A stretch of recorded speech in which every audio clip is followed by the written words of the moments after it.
Hi, hello, welcome to a very new video of BioOcean. And ഇന്ന് നമ്മൾ again നമ്മളുടെ 60 days ചാലഞ്ചിൻ്റെ പുതിയൊരു video ആയിട്ടാണ് വന്നേക്കുന്നത്. ഇന്ന് വളരെ ഈസിയാണ്, ഒരു കുഞ്ഞു വീഡിയോ ആണ് കേട്ടോ ഇത്. പിന്നെ നമ്മൾ ഡിസ്കസ് ചെയ്യുന്നുണ്ടായിരിക്കുക that is about pentose phosphate pathway. ഇതിന് മുന്നേ നമ്മൾ ഗ്ലൈക്കോളിസിസും ക്രെബ് സൈക്കിളും നമ്മളുടെ ചാനലിൽ ഡിസ്കസ് ചെയ്തിട്ടുണ്ടായിരുന്നു. കാണാത്തവരുണ്ടെങ്കിൽ ഐ ബട്ടണിൽ ക്ലിക്ക് ചെയ്യുക ആൻഡ് അതൊന്ന് പോയി കണ്ടിട്ട് വരാം കേട്ടോ. അപ്പോൾ അത് തന്നെ നമ്മൾ കുറേ സൈക്കിൾസ് മാതിരിയൊക്കെ ഒത്തിരി കഷ്ടപ്പെട്ട് പഠിച്ചതായിരുന്നു. അപ്പോൾ ഇതുപോലെ തന്നെ കഷ്ടപ്പെട്ട് പഠിക്കാനുള്ള ഒരു പാത്വേ ആണിത്, പെൻറ്റോസ് ഫോസ്ഫേറ്റ് പാത്വേ. നമ്മുടെ ബയോകെമിസ്ട്രി എന്ന് പറഞ്ഞ ടോപ്പിക്കിനകത്ത് വരുന്ന ഒരു പാത്വേ ആണ്. ആൻഡ് ഇതിനെ സംബന്ധിച്ചിടത്തോളം നമ്മൾക്ക് കാർബോഹൈഡ്രേറ്റ് മെറ്റബോളിസത്തിൽ തന്നെയാണ് ഈ ഒരു പാത്വേയും പഠിക്കാനായിട്ടുള്ളത് കേട്ടോ. യെസ്, അപ്പം എല്ലാം സ്റ്റാർട്ട് ചെയ്യാവേ നമുക്ക്. ഫസ്റ്റ് ഓഫ് ഓൾ ഇവിടെ സംഭവിക്കുന്നത് നമ്മൾ ഗ്ലൂക്കോസ് 6 ഫോസ്ഫേറ്റിനെ 6 ഫോസ്ഫോഗ്ലൂക്കോണിക് ആസിഡായിട്ട് ഓക്സിഡേറ്റ് ചെയ്യുകയാണ് ചെയ്യുക. ഗ്ലൂക്കോസ് 6 ഫോസ്ഫേറ്റിനെ 6 ഫോസ്ഫോഗ്ലൂക്കോണിക് ആസിഡ് ആയിട്ട് നമ്മൾ എന്ത് ചെയ്യുന്നു, ഓക്സിഡേറ്റ് ചെയ്യുന്നു. എന്നിട്ട് ഈ ഒരു 6 ഫോസ്ഫോഗ്ലൂക്കോണിക് ആസിഡ് ആയിരിക്കും പിന്നീട് പെൻറ്റോസ് ഫോസ്ഫേറ്റ്സ് ആയിട്ട് കൺവേർട്ട് ചെയ്യുന്നുണ്ടായിരിക്കുക. ആൻഡ് ഇവിടെ നമ്മുടെ ഗ്ലൂക്കോസ് 6 ഫോസ്ഫേറ്റ് ഉണ്ടല്ലോ ഡയറക്റ്റായിട്ട് ഓക്സിഡൈസ് ചെയ്യപ്പെടുകയാണ്. ഗ്ലൈക്കോളിസിസിൽ എൻ്റർ ചെയ്യുകയോ അങ്ങനെയൊന്നും ചെയ്യുന്നില്ല. ഗ്ലൈക്കോളിസിസിൽ എൻ്റർ ചെയ്യാതെ ഡയറക്റ്റ്ലി ഓക്സിഡൈസ് ആകുന്നത് കൊണ്ട് തന്നെ നമ്മളിതിനെ ഡയറക്റ്റ് ഓക്സിഡേഷൻ പാത്വേ അല്ലെങ്കിൽ hexose monophosphate shunt HMP shunt എന്നൊക്കെ പറഞ്ഞിട്ട് നമ്മൾ വിളിക്കാറുണ്ട്. ഇവിടെ ATP പ്രൊഡക്ഷനോ കാര്യങ്ങളോ ഒന്നുമില്ല, യൂട്ടിലൈസേഷൻ ഓഫ് ATP നടക്കുന്നില്ല. ATP പ്രൊഡ്യൂസ് ചെയ്യുകയോ യൂട്ടിലൈസ് ചെയ്യുകയോ ചെയ്യാത്തൊരു പാത്വയുടെ പേര് ചോദിച്ചാൽ നിങ്ങൾക്ക് ഇത് എഴുതാം. പക്ഷേ ഇവിടെ NADPH+ഉം H+ എന്ത് ചെയ്യുന്നുണ്ട്, പ്രൊഡ്യൂസ് ചെയ്യപ്പെടുന്നുണ്ട്. NADPH+ഉം H+ കേട്ടോ. അങ്ങനെ രണ്ട് കോമ്പൗണ്ട്സ് ഇവിടെ പ്രൊഡ്യൂസ് ചെയ്യപ്പെടുന്നുണ്ട് എന്നുള്ളത് ഓർക്കുക. ആൻഡ് പെൻറ്റോസ് ഫോസ്ഫേറ്റ് പാത്വേ പ്രധാനമായിട്ട് നടക്കുന്നത് എവിടെയാണെന്ന് ചോദിച്ചു കഴിഞ്ഞാൽ നമ്മുടെ ലിവർ സെൽസിൻ്റെ ഒക്കെ സൈറ്റോസോള് അല്ലെങ്കിൽ അഡ്രിനൽ കോർട്ടെക്സിൽ, പിന്നെ നമ്മുടെ ലാക്ടേറ്റിക് മാമറി ഗ്ലാൻസിൽ, ഇങ്ങനെയൊക്കെയാണ് പൊതുവേ പെൻറ്റോസ് ഫോസ്ഫേറ്റ് പാത്വേ നടക്കുന്ന ഇടങ്ങൾ. ഇനി സൈറ്റോസോൾ എന്താണെന്ന് ചോദിച്ചാൽ നമ്മുടെ fluid part of the cytoplasm. കാരണം സൈറ്റോപ്ലാസം എന്ന് പറയുമ്പോൾ അതിൽ സെൽ ഓർഗനൽസ് ഉണ്ടല്ലോ, അത് റിമൂവ് ചെയ്തിട്ടുള്ള ഭാഗത്തെയാണ് നമ്മൾ സൈറ്റോസോൾ എന്ന് പറഞ്ഞിട്ട് വിളിക്കുന്നുണ്ടായിരിക്കുക. ആൻഡ് പ്ലാന്റ്സിനെ സംബന്ധിച്ചിടത്തോളം ഈ ഒരു HMP ഷണ്ട് നടക്കുന്നത് പ്ലാസ്റ്റിഡ്സിലായിരിക്കും. ക്ലോറോപ്ലാസ്റ്റ്, ല്യൂക്കോപ്ലാസ്റ്റ്, ല്യൂറോപ്ലാസ്റ്റ് ഒക്കെ ഇല്ലേ, അങ്ങനെയുള്ള പ്ലാസ്റ്റിഡുകളിലായിരിക്കും എന്നുള്ളത് ഓർക്കുക കേട്ടോ. ഓക്കെ, ഇനിയിപ്പോൾ നമുക്ക് മെയിനായിട്ട് സ്റ്റാർട്ട് ചെയ്യാം. ഒരു 10 റിയാക്ഷനുകളോളം ഇവിടെയുണ്ട്. അതിൽ ഫസ്റ്റ് റിയാക്ഷൻ നോക്കാം. നമ്മുടെ കയ്യിലുള്ളത് 6 മോളിക്യൂൾസ് ഓഫ് ഗ്ലൂക്കോസ് 6 ഫോസ്ഫേറ്റ് ആണ്. ആൻഡ് ഇതിനെ നമ്മൾ 6 മോളിക്യൂൾസ് ഓഫ് 6 ഫോസ്ഫോഗ്ലൂക്കോണോ ലാക്ടോൺ ആയിട്ട് കൺവേർട്ട് ചെയ്യാണ്. പിടികിട്ടിയോ? നമ്മുടെ കയ്യിൽ ഉള്ള റിയാക്റ്റൻറ്റും 6 മോളിക്യൂൾസ് ആണ്, കിട്ടുന്ന പ്രൊഡക്റ്റും 6 മോളിക്യൂൾസ് ആണ്. റിയാക്റ്റൻറ്റ് എന്തായിരുന്നു, ഗ്ലൂക്കോസ് 6 ഫോസ്ഫേറ്റ് ആയിരുന്നു. അതിന് നമ്മൾ എന്തായിട്ടാണ് കൺവേർട്ട് ചെയ്യുന്നത് അല്ലെങ്കിൽ എന്തായിട്ടാണ് ഓക്സിഡൈസ് ചെയ്യുന്നത്, 6 ഫോസ്ഫോഗ്ലൂക്കോണോ ലാക്ടോൺ ആയിട്ടാണ് നമ്മൾ ഓക്സിഡൈസ് ചെയ്യുന്നത്. എന്തിൻ്റെയൊക്കെ പ്രസൻസിലായിട്ട് നടക്കുക, കോ എൻസൈം NADPയുടെ പ്രസൻസിലാണ് നടക്കുക. ആൻഡ് ഇതൊരു എൻസൈം മീഡിയേറ്റഡ് റിയാക്ഷനാണ്. അപ്പോൾ അതുകൊണ്ട് തന്നെ ഇവിടെ ഒരു എൻസൈം ഉണ്ട്. ആ എൻസൈമാണ് ഗ്ലൂക്കോസ് 6 ഫോസ്ഫേറ്റ് ഡീഹൈഡ്രോജനേസ്. അപ്പോൾ ഗ്ലൂക്കോസ് 6 ഫോസ്ഫേറ്റ് ഡീഹൈഡ്രോജനേസ് എന്ന് പറഞ്ഞ എൻസൈമിൻ്റെ പ്രസൻസിൽ NADPയുടെ പ്രസൻസിൽ ഗ്ലൂക്കോസ് 6 ഫോസ്ഫേറ്റ് 6 ഫോസ്ഫോഗ്ലൂക്കോണോ ലാക്ടോൺ ആയിട്ട് കൺവേർട്ട് ആകുന്ന പ്രോസസ്സിനെയാണ് നമ്മൾ റിയാക്ഷൻ 1 ആയിട്ട് കൺസിഡർ ചെയ്യുന്നത്. ആൻഡ് ഇവിടെ ഞാൻ പറഞ്ഞു നമ്മൾക്ക് NADP നമുക്ക് NADPയുടെ പ്രസൻസ് ഉണ്ട്, കോഎൻസൈം NADPയുടെ പ്രസൻസ് ഉണ്ട് എന്ന് പറഞ്ഞു അല്ലേ. അപ്പോൾ ഇവിടെ റെഡ്യൂസ് ചെയ്യപ്പെടുന്ന NADP എന്ന് പറയുന്നത് ഏകദേശം 6 മോളിക്യൂൾസ് ആണ്. 6 മോളിക്യൂൾസ് NADP ഇവിടെ റെഡ്യൂസ് ചെയ്യപ്പെടുന്നുണ്ട്. ആൻഡ് ഇതൊരു റിവേഴ്സിബിൾ ആയിട്ടുള്ള റിയാക്ഷൻ ആണെന്നുള്ളത് കൂടെ ഓർക്കുക. അപ്പോൾ ഫസ്റ്റ് റിയാക്ഷൻ ക്ലിയർ അല്ലേ. ഇനി രണ്ടാമത്തെ റിയാക്ഷൻ. ഇവിടെ രണ്ടാമത്തെ റിയാക്ഷനിൽ നമ്മൾ എടുക്കുന്നത് എന്താണെന്ന് വെച്ച് കഴിഞ്ഞാൽ നമ്മുടെ കയ്യിൽ 6 ഫോസ്ഫോഗ്ലൂക്കോണോ ലാക്ടോൺ ഓൾറെഡി കയ്യിലുണ്ട് അല്ലേ. 6 ഫോസ്ഫോഗ്ലൂക്കോണോ ലാക്ടോൺ ഓൾറെഡി ഫസ്റ്റ് റിയാക്ഷനിൽ നമ്മൾ ഉണ്ടാക്കി വെച്ചിട്ടുണ്ട്. അതിനെ നമ്മൾ ലാക്ടോണേസ് എന്ന് പറഞ്ഞിട്ടുള്ള ഒരു എൻസൈം യൂസ് ചെയ്ത് ഹൈഡ്രോളൈസ് ചെയ്യാണ്. എന്നിട്ട് അതിന് എന്ത് പ്രൊഡ്യൂസ് ചെയ്യുന്നു, 6 ഫോസ്ഫോഗ്ലൂക്കോണിക് ആസിഡ് പ്രൊഡ്യൂസ് ചെയ്യുന്നു. നമ്മൾക്കറിയാം നമ്മുടെ കയ്യിലുണ്ടായിരുന്നത് 6 മോളിക്യൂൾസ് ഓഫ് 6 ഫോസ്ഫോഗ്ലൂക്കോണോ ലാക്ടോൺ ആണ്. ഇവിടെ നമുക്ക് കിട്ടുന്ന പ്രൊഡക്റ്റും 6 മോളിക്യൂൾസ് ഓഫ് 6 ഫോസ്ഫോഗ്ലൂക്കോണിക് ആസിഡ് തന്നെയാണ്. അപ്പോൾ അതിനെ മീഡിയേറ്റ് ചെയ്യുന്ന എൻസൈമാണ് ലാക്ടോണേസ് എന്ന് പറയുന്നത്. ക്ലിയർ അല്ലേ? യെസ്. ഇനി നമ്മൾ മൂന്നാമത്തെ റിയാക്ഷനിലോട്ട് പോവാണ്. മൂന്നാമത്തെ റിയാക്ഷൻ എന്ന് പറഞ്ഞു കഴിഞ്ഞാൽ ഇവിടെ തൊട്ട് മുന്നത്തെ സ്റ്റെപ്പിൽ നമ്മൾ ഉണ്ടാക്കി വെച്ചിട്ടുണ്ടായിരുന്ന 6 ഫോസ്ഫോഗ്ലൂക്കോണിക് ആസിഡിനെ ഓക്സിഡേറ്റീവ് കാർബോക്സിലേഷൻ വഴിയായിട്ട് നമ്മൾ അതിനെ കൺവേർട്ട് ചെയ്യാൻ വേണ്ടി പോവാണ്. ആൻഡ് ഈ പ്രോസസ്സ് നടക്കുന്നത് ദാറ്റ് ഈസ് ഓക്സിഡേറ്റീവ് ഡീകാർബോക്സിലേഷൻ. ഇവിടെ ഒരു എൻസൈം യൂസ് ചെയ്യുന്നുണ്ട്. എൻസൈമിൻ്റെ പേരാണ് 6 ഫോസ്ഫോഗ്ലൂക്കോണിക് ആസിഡ് ഡീഹൈഡ്രോജനേസ്.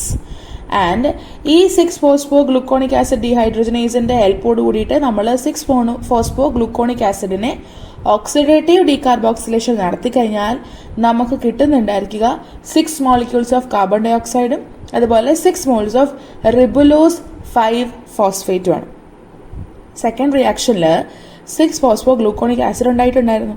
അതിനെ നമ്മൾ ഓക്സിഡേറ്റീവ് ഡീകാർബോക്സിലേഷൻ നടത്താൻ വേണ്ടി പോവുകയാണ്. അപ്പോൾ നമ്മൾക്ക് അതിന് വേണ്ടിയിട്ട് ഒരു എൻസൈം യൂസ് ചെയ്യേണ്ടതായിട്ടുണ്ട്. ഏത് enzyme? Six phospho gluconic acid dehydrogenase. അങ്ങനെ എൻസൈമിന്റെ പ്രസൻസിൽ നമ്മൾ ഈ ഒരു ഓക്സിഡേറ്റീവ് ഡീകാർബോക്സിലേഷൻ ചെയ്യുമ്പോൾ നമ്മൾക്ക് എന്തൊക്കെ കിട്ടും? 6 molecules of carbon dioxide കിട്ടും. കാരണം ഓക്സിഡേറ്റീവ് ഡീകാർബോക്സിലേഷൻ ആയതുകൊണ്ട് കാർബൺ ഡൈ ഓക്സൈഡ് റിലീസ് ചെയ്യുന്നുണ്ട്. 6 മോളിക്യൂൾസ് ആണ് നമുക്ക് കാർബൺ ഡൈ ഓക്സൈഡിന് കിട്ടുക. അതുപോലെ 6 മോൾസ് ഓഫ് റിബുലോസ് 5 ഫോസ്ഫേറ്റ് കൊണ്ട് നമുക്ക് കിട്ടും. കിട്ടുന്നത് ഇതൊക്കെയാണ്. ആൻഡ് ഇവിടെ NADP റെഡ്യൂസ് ആകുന്നുണ്ട്. 6 മോളിക്യൂൾസ് ഓഫ് NADP ആണ് ഈ ഒരു റിയാക്ഷനിൽ റെഡ്യൂസ് ആവുക. ഒന്നാമത്തെ റിയാക്ഷനിൽ നമ്മളിങ്ങനെ ഒരു റിഡക്ഷൻ കണ്ടിരുന്നു. ഇപ്പോൾ മൂന്നാമത്തെ റിയാക്ഷനിൽ നമുക്ക് ഇതേ രീതിയിലുള്ള ഒരു റിഡക്ഷൻ കാണാനായിട്ട് സാധിക്കും. അപ്പോൾ മൂന്നാമത്തെ റിയാക്ഷൻ പഠിച്ചില്ലേ? ഇനി നാലാമത്തെ റിയാക്ഷൻ എന്ന് പറഞ്ഞു കഴിഞ്ഞാൽ നമ്മുടെ കയ്യിൽ ഇപ്പോൾ 6 മോൾസ് ഓഫ് റിബുലോസ് 5 ഫോസ്ഫേറ്റ് ഇരിപ്പുണ്ട് അല്ലേ? അപ്പോൾ റിബുലോസ് 5 ഫോസ്ഫേറ്റിനെ നമ്മൾ എന്തായിട്ട് കൺവേർട്ട് ചെയ്യാൻ വേണ്ടി പോകാമെന്നറിയാമോ? 4 മോൾസ് ഓഫ് 6 മോൾസ് ആണ് ടോട്ടൽ റിബുലോസ് 5 ഫോസ്ഫേറ്റ് ഉള്ളത്. നമ്മൾ അതിനെ 4 മോൾസ് ഓഫ് സൈലുലോസ് 5 ഫോസ്ഫേറ്റും 2 മോൾസ് ഓഫ് റൈബോസ് 5 ഫോസ്ഫേറ്റുമായിട്ട് കൺവേർട്ട് ചെയ്യാൻ വേണ്ടി പോവാണ്. ആൻഡ് ഈ കൺവേർഷൻ നമ്മൾക്ക് 2 എൻസൈമുകളുടെ ആവശ്യമുണ്ട്. റിബുലോസ് ഫോസ്ഫേറ്റ് 3 എപ്പിമറീസും പെൻഡോസ് ഫോസ്ഫേറ്റ് ഐസോമറീസും. നമ്മുടെ കയ്യിൽ മൂന്നാമത്തെ റിയാക്ഷനിൽ നിന്ന് കിട്ടിയിട്ടുള്ള റിബുലോസ് 5 ഫോസ്ഫേറ്റ് ഉണ്ടായിരുന്നു. 6 മോൾസ് ഉണ്ടായിരുന്നു. അതിന് നമ്മൾ 4 മോൾസുള്ള ഒരു കോമ്പൗണ്ടും 2 മോൾസുള്ള മറ്റൊരു കോമ്പൗണ്ടായിട്ട് കൺവേർട്ട് ചെയ്യാൻ വേണ്ടി പോവാം. അപ്പം 4 മോൾസ് ആയിട്ട് നമുക്ക് കിട്ടുന്നത് എന്താ? സൈലുലോസ് 5 ഫോസ്ഫേറ്റ് ആണ് കിട്ടുന്നത്. ആൻഡ് ഈ ribulose 5 ഫോസ്ഫേറ്റിനെ 4 moles of xylulose 5 phosphate ആയിട്ട് കൺവേർട്ട് ചെയ്യുന്നത് റിബുലോസ് ഫോസ്ഫേറ്റ് 3 എപ്പിമറീസ് എന്ന് പറഞ്ഞ എൻസൈമാണ്. ഇനി ഈ ribulose 5 ഫോസ്ഫേറ്റിനെ 2 moles of ribose 5 phosphate ആയിട്ട് കൺവേർട്ട് ചെയ്യുന്നത് പെൻഡോസ് ഫോസ്ഫേറ്റ് ഐസോമറീസ് എന്ന് പറഞ്ഞിട്ടുള്ള എൻസൈമാണ്. ഓർത്തു വെച്ചിരിക്കുക. ഇനി അഞ്ചാമത്തെ റിയാക്ഷൻ എന്ന് പറഞ്ഞു കഴിഞ്ഞാൽ നമ്മുടെ കയ്യിൽ ഇപ്പോൾ 4 മോൾസ് ഓഫ് സൈലുലോസ് 5 ഫോസ്ഫേറ്റ് ഉണ്ട് അല്ലേ? അതിൽ 2 മോൾസ് നമ്മൾ എടുക്കുകയാണ്. 2 മോൾസ് സൈലുലോസ് 5 ഫോസ്ഫേറ്റും 2 മോൾസ് തൊട്ട് മുന്നത്തെ നാലാമത്തെ റിയാക്ഷനിൽ നമ്മൾ ഉണ്ടാക്കി വെച്ചിട്ടുള്ള റൈബോസ് 5 ഫോസ്ഫേറ്റ് നമ്മൾ കമ്പൈൻ ചെയ്യുന്നു. 2 മോൾസ് സൈലുലോസ് 5 ഫോസ്ഫേറ്റും 2 മോൾസ് റൈബോസ് 5 ഫോസ്ഫേറ്റും കൂടെ കമ്പൈൻ ചെയ്ത് കഴിയുമ്പോൾ നമുക്ക് കിട്ടുന്നുണ്ടായിരിക്കുക 2 മോൾസ് ഓഫ് സെഡോഹെപ്റ്റുലോസ് 7 ഫോസ്ഫേറ്റ് എന്ന് പറഞ്ഞ കോമ്പൗണ്ടാണ്.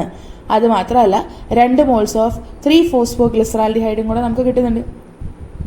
പിടികിട്ടിയോ? എന്തൊക്കെ സാധനങ്ങളാണ് നമ്മൾ കമ്പൈൻ ചെയ്തേ? അഞ്ചാമത്തെ റിയാക്ഷനിൽ നാലാമത്തെ റിയാക്ഷനിൽ നിന്ന് കിട്ടിയിട്ടുള്ള സൈലുലോസ് 5 ഫോസ്ഫേറ്റ് ഉണ്ടല്ലോ, അതിന്റെ 2 മോൾസും അതുപോലെ റൈബോസ് 5 ഫോസ്ഫേറ്റിന്റെ 2 മോൾസും കൂടെ നമ്മൾ കമ്പൈൻ ചെയ്തപ്പോൾ നമുക്ക് കിട്ടുന്നുണ്ടായിരിക്കും 2 മോൾസ് ഓഫ് സെഡോഹെപ്റ്റുലോസ് എന്ന് പറഞ്ഞിട്ടുള്ള ഒരു കോമ്പൗണ്ടാണ്. സെഡോഹെപ്റ്റുലോസ് എങ്ങനത്തെയാ? 2 മോൾസ് ഓഫ് സെഡോഹെപ്റ്റുലോസ് 7 ഫോസ്ഫേറ്റ് ആണ് കിട്ടുന്നത്. അത് മാത്രമല്ല കിട്ടുക 2 മോൾസ് ഓഫ് 3 ഫോസ്ഫോഗ്ലിസറാൽഡിഹൈഡും കൂടെ കിട്ടും. 3 PG കൂടെ നമുക്ക് കിട്ടും. ആൻഡ് ഈ ഒരു റിയാക്ഷൻ നടത്താൻ വേണ്ടിയിട്ട് വി നീഡ് ആൻ എൻസൈം. ആ എൻസൈമാണ് ട്രാൻസ്കീറ്റോലേസ്. ട്രാൻസ്കീറ്റോലേസ് എന്ന് പറഞ്ഞ എൻസൈം നമ്മൾ ഇതിന് വേണ്ടിയിട്ട് ഇവിടെ യൂസ് ചെയ്യുന്നുണ്ട് എന്നുള്ളത് ഓർക്കുക. അഞ്ചാമത്തെ റിയാക്ഷൻ ക്ലിയർ അല്ലേ? ഇനി 6 നമ്മൾ എന്താ ചെയ്യാന്ന് വെച്ച് കഴിഞ്ഞാൽ നമ്മുടെ കയ്യിൽ ഇപ്പോൾ സെഡോഹെപ്റ്റുലോസ് 7 ഫോസ്ഫേറ്റ് ഉണ്ട്. അതിൽ നിന്ന് 2 മോളിക്യൂൾസ് എടുക്കുന്നു. ഇനി 3 ഫോസ്ഫോഗ്ലിസറാൽഡിഹൈഡ് ഉണ്ട് നമ്മുടെ കയ്യിൽ, അതും 2 മോളിക്യൂൾസ് എടുക്കുന്നു. ഇത് രണ്ടും കൂടെ നമ്മൾ കമ്പൈൻ ചെയ്യുമ്പോൾ നമുക്ക് കിട്ടുന്നത് 2 മോൾസ് ഓഫ് ഫ്രക്ടോസ് 6 ഫോസ്ഫേറ്റും 2 മോൾസ് ഓഫ് എറിത്രോസ് 4 ഫോസ്ഫേറ്റും ആണ്. നിങ്ങൾക്കറിയാമല്ലോ സെഡോഹെപ്റ്റുലോസ് 7 ഫോസ്ഫേറ്റും 3 ഫോസ്ഫോഗ്ലിസറാൽഡിഹൈഡും എവിടെ നിന്ന് വന്നതെന്ന് നിങ്ങൾക്ക് അറിയാമല്ലോ അല്ലേ? തൊട്ട് മുന്നത്തെ അഞ്ചാമത്തെ റിയാക്ഷനിൽ വന്നത്. ഇത് രണ്ടും നമ്മൾ 2 മോൾസ് വീതം എടുക്കുന്നു, കമ്പൈൻ ചെയ്യുമ്പോൾ നമുക്ക് 2 മോൾസ് ഓഫ് ഫ്രക്ടോസ് 6 ഫോസ്ഫേറ്റ് കിട്ടും, 2 മോൾസ് ഓഫ് എറിത്രോസ് 4 ഫോസ്ഫേറ്റും കിട്ടും. എറിത്രോസ് 4 ഫോസ്ഫേറ്റ് എന്ന് പറയുന്നതൊക്കെ ഒരു 4 കാർബൺ ആറ്റം ഉള്ളൊരു ഷുഗറാണ് കേട്ടോ, ഫ്രക്ടോസും അതെ. ആൻഡ് ഈ പറഞ്ഞ പോലെ ഈ ഒരു റിയാക്ഷൻ നടത്താൻ വേണ്ടിയിട്ട് നമുക്കൊരു എൻസൈം വേണം. എൻസൈമാണ് ട്രാൻസ് ആൽഡോലേസ്. തൊട്ട് മുന്നത്തെ എന്തായിരുന്നു? അഞ്ചാമത്തെ റിയാക്ഷനിൽ ട്രാൻസ് കീറ്റോലേസ് ആയിരുന്നു. ഇവിടെ ട്രാൻസ് ആൽഡോലേസ് ആണ്. ക്ലിയർ അല്ലേ? ഓക്കെ. ഇനി റിയാക്ഷൻ 7, ഏഴാമത്തെ റിയാക്ഷൻ. ഇവിടെ നമ്മൾ എറിത്രോസ് 4 ഫോസ്ഫേറ്റ് കിട്ടിയില്ലേ നമ്മൾക്ക് 2 മോൾസ്, അത് റിയാക്ട് ചെയ്യാൻ വേണ്ടി പോവാണ്. ആരായിട്ട്? നമ്മൾക്ക് തൊട്ട് മുന്നത്തെ റിയാക്ഷനിൽ നാലാമത്തെ റിയാക്ഷനിൽ 4 മോളിക്യൂൾസ് ഓഫ് സൈലുലോസ് 5 ഫോസ്ഫേറ്റ് ആണ് നമുക്ക് കിട്ടിയത് അല്ലേ? അതിൽ 2 നമ്മൾ യൂസ് ചെയ്തുള്ളൂ, ബാക്കി 2 ഇല്ലേ, ആ 2 ഇവൻ റിയാക്ട് ചെയ്യാൻ വേണ്ടി പോകുന്നത്. നമുക്ക് 6ാമത്തെ റിയാക്ഷനിൽ കിട്ടിയിട്ടുണ്ടായിരുന്ന എറിത്രോസ് 4-ഫോസ്ഫേറ്റിന്റെ 2 മോൾസ്, തൊട്ട് മുന്നത്തെ സ്റ്റെപ്പുകളിൽ നമുക്ക് ബാക്കി ഉണ്ടായിരുന്ന സെല്ലുലോസ് 5-ഫോസ്ഫേറ്റിന്റെ 2 മോൾസ് ആയിട്ട് എന്ത് ചെയ്യുന്നു, റിയാക്ട് ചെയ്യുന്നു. ആൻഡ് നമുക്ക് കിട്ടുന്നുണ്ടായിരിക്കുക 2 മോൾസ് ഓഫ് ഫ്രക്ടോസ് 6-ഫോസ്ഫേറ്റും 2 മോൾസ് ഓഫ് 3-ഫോസ്ഫോഗ്ലിസറാൽഡിഹൈഡും ആണ്. അഗെയിൻ നമുക്ക് ഫ്രക്ടോസ് 6-ഫോസ്ഫേറ്റും കിട്ടും, അതുപോലെ തന്നെ 2 മോൾസ് ഓഫ് 3-ഫോസ്ഫോഗ്ലിസറാൽഡിഹൈഡും കിട്ടും. ആൻഡ് ഇതിന് വേണ്ടിയിട്ട് അഗെയിൻ നമ്മൾ യൂസ് ചെയ്യുന്ന എൻസൈമാണ് ട്രാൻസ്കീറ്റോലേസ്. അപ്പോൾ നമ്മൾ റിയാക്ഷൻ 7 ട്രാൻസ്കീറ്റോലേസ് യൂസ് ചെയ്യുന്നുണ്ട്. അത് മാത്രമല്ല റിയാക്ഷൻ 5 നമ്മൾ എന്ത് യൂസ് ചെയ്യുന്നുണ്ട്, ട്രാൻസ്കീറ്റോലേസ് എന്ന് പറയുന്ന എൻസൈം യൂസ് ചെയ്യുന്നുണ്ട്. ഓർക്കുക കേട്ടോ. ഇനി റിയാക്ഷൻ 8 വരുമ്പോഴത്തേക്കും നമ്മളുടെ കയ്യിൽ ഉണ്ടായിട്ടുള്ള 3-ഫോസ്ഫോഗ്ലിസറാൽഡിഹൈഡ് ഉണ്ടല്ലോ, അതിൽ നിന്ന് നമ്മൾ ഒരെണ്ണം എടുക്കുന്നു, 1 മോൾ എടുക്കുന്നു, അതിനെ ഐസോമറൈസ് ചെയ്ത് നമ്മൾ ഡൈഹൈഡ്രോക്സി അസറ്റോൺ ഫോസ്ഫേറ്റ് ആയിട്ട് കൺവേർട്ട് ചെയ്യുന്നു. അപ്പോൾ ഐസോമറൈസേഷൻ നടത്തുന്നത് കൊണ്ട് തന്നെ ഈ ഒരു റിയാക്ഷൻ മീഡിയേറ്റ് ചെയ്യുന്ന എൻസൈം എന്ന് പറയുന്നത് ഫോസ്ഫോ ട്രയോസ് ഐസോമറേസ് ആണ്. ഫോസ്ഫോ ട്രയോസ് ഐസോമറേസ് എന്ന് പറഞ്ഞാൽ എൻസൈമിന്റെ ഹെൽപ്പോട് കൂടിയിട്ട് 3-ഫോസ്ഫോഗ്ലിസറാൽഡിഹൈഡിനെ നമ്മൾ എന്ത് ചെയ്യുന്നു, ഡൈഹൈഡ്രോക്സി അസറ്റോൺ ഫോസ്ഫേറ്റ് ആയിട്ട് മാറ്റുന്നു. ഐ ഹോപ്പ് നിങ്ങൾക്ക് ഈ 3-ഫോസ്ഫോഗ്ലിസറാൽഡിഹൈഡും ഡൈഹൈഡ്രോക്സി അസറ്റോൺ ഫോസ്ഫേറ്റ് ഒക്കെ ഓർമ്മയുണ്ടായിരിക്കും. നമ്മൾ ഗ്ലൈക്കോളിസിസിലെ ഉമാരെയൊക്കെ കണ്ടിട്ടുണ്ടായിരുന്നു. DHAP 3GP എന്നൊക്കെ പറഞ്ഞിട്ടാണ് നമ്മൾ ഗ്ലൈക്കോളിസിസ് പഠിച്ചപ്പോൾ അത് പഠിച്ചത്. Okay, yes. ഇനി റിയാക്ഷൻ 9. നമ്മുടെ കയ്യിൽ ഉണ്ടായിരുന്ന 2 മോൾസ് 3-ഫോസ്ഫോഗ്ലിസറാൽഡിഹൈഡിന് ഒരെണ്ണമാണ് നമ്മൾ 8ാമത്തെ റിയാക്ഷനിൽ ഉപയോഗിച്ചത്. ബാക്കി ഒരെണ്ണം കൂടെ ഉണ്ട്. ആ ഒരെണ്ണം ഒരു 3-ഫോസ്ഫോഗ്ലിസറാൽഡിഹൈഡ് 8ാമത്തെ റിയാക്ഷനിൽ നമ്മൾ ഉണ്ടാക്കിയിട്ടുള്ള ഡൈഹൈഡ്രോക്സി അസറ്റോൺ ഫോസ്ഫേറ്റുമായിട്ട് കമ്പൈൻ ചെയ്യുന്നു. കമ്പൈൻ ചെയ്ത് കഴിയുമ്പോൾ നമുക്ക് കിട്ടുന്നുണ്ടായിരിക്കുക ഫ്രക്ടോസ് 1,6-ബിസ്ഫോസ്ഫേറ്റ് ആണ്. 8ാമത്തെ റിയാക്ഷനിൽ കിട്ടിയിട്ടുള്ള ഡൈഹൈഡ്രോക്സി അസറ്റോൺ ഫോസ്ഫേറ്റും 7ാമത്തെ റിയാക്ഷനിൽ ബാക്കിയുള്ള 1 മോൾ ഓഫ് 3-ഫോസ്ഫോഗ്ലിസറാൽഡിഹൈഡും കൂടെ ചേർന്ന് നമുക്ക് കിട്ടുന്നത് 1 മോൾ ഫ്രക്ടോസ് 1,6-ബിസ്ഫോസ്ഫേറ്റ് ആണ്. ആൻഡ് ഈ റിയാക്ഷൻ മീഡിയേറ്റ് ചെയ്യുന്ന എൻസൈമാണ് ആൽഡോലേസ് എന്ന് പറയുന്നത്. പിടികിട്ടിയോ? ആൻഡ് നമ്മളുടെ ഫ്രക്ടോസ് 6-ഫോസ്ഫേറ്റ് ഉണ്ടല്ലോ 1 മോള്, അത് പിന്നീട് എന്ത് ചെയ്യും, ഫോസ്ഫേറ്റ്സിന്റെ ഒക്കെ പ്രസൻസിൽ ഫ്രക്ടോസ് 1,6-ബിസ്ഫോസ്ഫേറ്റ് എന്ന് പറയുന്നത് ഫോസ്ഫേറ്റേഴ്സിന്റെ ഒക്കെ പ്രസൻസിൽ എന്തായിട്ട് കൺവേർട്ടഡ് ആകും, ഫ്രക്ടോസ് 6-ഫോസ്ഫേറ്റ് ആയിട്ട് കൺവേർട്ട് ആകും. ശ്രദ്ധിക്കുക, ഫ്രക്ടോസ് 1,6-ബിസ്ഫോസ്ഫേറ്റ് ആണ് നമുക്ക് കിട്ടിയത് അല്ലേ.